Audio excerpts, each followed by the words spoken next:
কোন জিনিসটা দেখলে তোমার কষ্ট লাগে? ছেলে মানুষকে কাঁদতে দেখলে। কেন? কারণ ছেলে মানুষ সহজে কাঁদে না।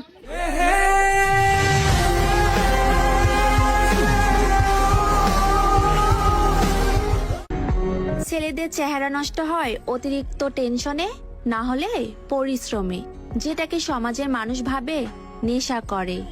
বলে কি, তার জায়গায় একবার আসেন, তারপর না হয় একটু ভাবেন। খুব ভাগ্য নিয়ে জন্মাতে হয় জানেন, শখের পুরুষের শাসনে থাকার জন্য।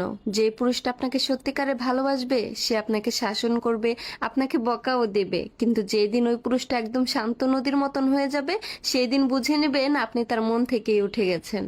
একটা ছেলে সবচেয়ে বড় মিথ্যা কথা কি বলে? একটা ছেলে সব থেকে বড় মিথ্যা কথা বলে যে সে শত কষ্টে থাকার পরেও সে বলে যে আমি ঠিক আছি।